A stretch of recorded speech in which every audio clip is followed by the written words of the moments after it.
ایک بھائی نے کہا تھا کہ بعض لوگ جمعے کے لیے لیٹ نکلتے ہیں، دیر سے پہنچتے ہیں اور راستے میں خطبہ شروع ہو جاتا ہے، تو اس کا کیا حکم ہے؟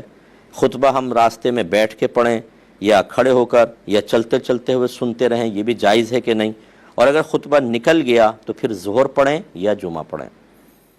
دیکھیں کچھ غلط فہمیاں ہیں اس کے اندر، اسی وجہ سے یہ سوال سائل کے ذہن میں آیا۔ پہلی بات یاد رکھیں کہ خطبہ جمعے کے صحیح ہونے کی شرط ہے، یعنی اگر کوئی خطبہ ہی نہیں پڑھے گا تو جمعہ ہی نہیں ہوگا، خطبہ نہیں پڑھے گا، خطبہ اگر نہیں ہوگا تو جمعہ نہیں ہوگا۔ پہلی بات یہ، سننے کا اس سے کوئی تعلق نہیں، خطبہ اگر نہیں پڑھا تو ہوگا ہی نہیں۔ دوسری بات یہ ہے کہ جو خطبہ سننے کے لیے آ گئے ہوں ان سب کو خاموشی سے خطبہ سننا فرض ہے، بالکل خاموش ہو کے خطبہ سنیں گے۔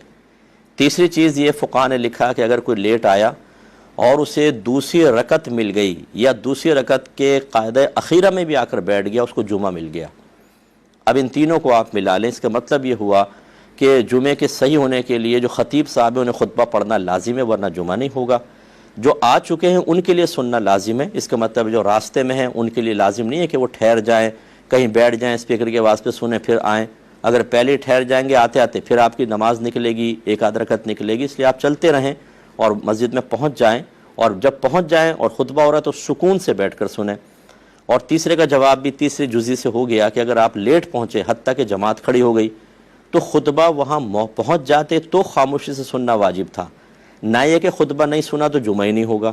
اس لیے آپ آ کے جماعت میں شامل ہو جائے، آپ کا جمعہ بالکل ہو جائے گا اور ظہر پڑھنے کی حاجت نہیں۔ امید ہے کہ تینوں مسئلوں سے آپ کو بات کلیئر ہو گئی ہوگی۔